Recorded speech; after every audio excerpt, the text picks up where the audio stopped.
A gunman has killed 9 people in 2 apparently racially motivated shootings at shisha bars in the German town of Hanau, police have said.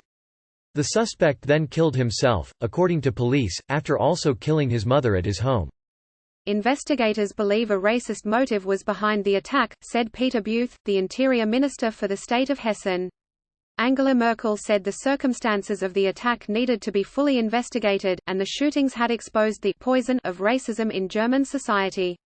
She pledged to stand up against those who sought to divide the country. 9 people died in the attacks on the 2 bars on Wednesday night.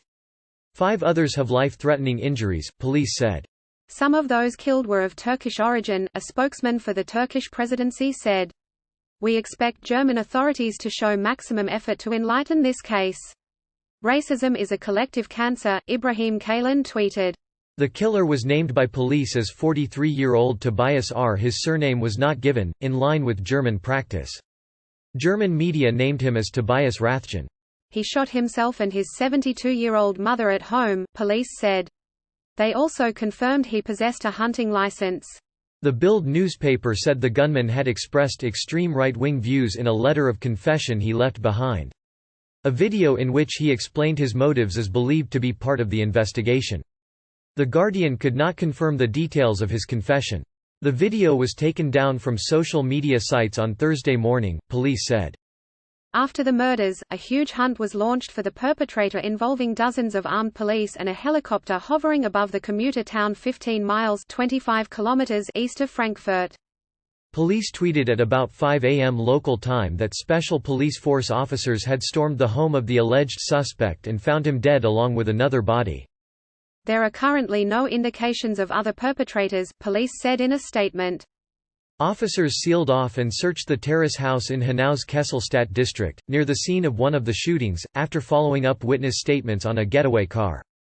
According to local media, 8 or 9 shots were fired at the midnight shisha bar on Humarkt in the center of the town at about 10 p.m. A dark vehicle was seen leaving the scene. Soon afterwards, shots were fired at a second shisha bar, the Arena Bar and Café in Kurt-Schumacher Platz in the western Kesselstadt district. Initial reports of a third incident in the district of Lamboy were denied by police. Police urged any witnesses with mobile phone footage to upload it to a police website, and appealed to them not to post the evidence on social media. Michael Malkmus, a spokesman for Hessen Police Force, said local people helped the police track down the alleged perpetrator after seeing his car parked on the street. We came to the building after calls from people who had seen a vehicle. We ID'd his number plate and matched it to his home. We sealed the area and then entered the home. Neighbors reported hearing a huge bang as police used explosives to break down the door at 3 a.m. Federal prosecutors said on Thursday they were taking charge of investigating the shooting amid reports that the suspect may have had a far-right motive. Merkel pledged that everything will be done to investigate the circumstances of these terrible murders. She added, racism is a poison. Hatred is a poison. This hatred exists in our society and it's responsible for far too many crimes. Hanau's federal MP, Katja Leichert, called the attack a horrific scenario in a tweet in which she offered her heartfelt condolences to the victims. The mayor of the town, Klaus Kaminski, said it was the worst evening imaginable. Hanau has a population of about 100,000. Last Friday 1 person was shot dead and 4 were injured outside a Berlin music venue. The shooting occurred near the Tempodrome, which was hosting a Turkish comedy show. The motives behind the Berlin attack have remained unclear. Witnesses to the Hanau attack described how the gunman randomly fired shots into the bars. One witness, Kenan Kokik, said he was waiting to hear whether his uncle, who had been in the bar, had survived.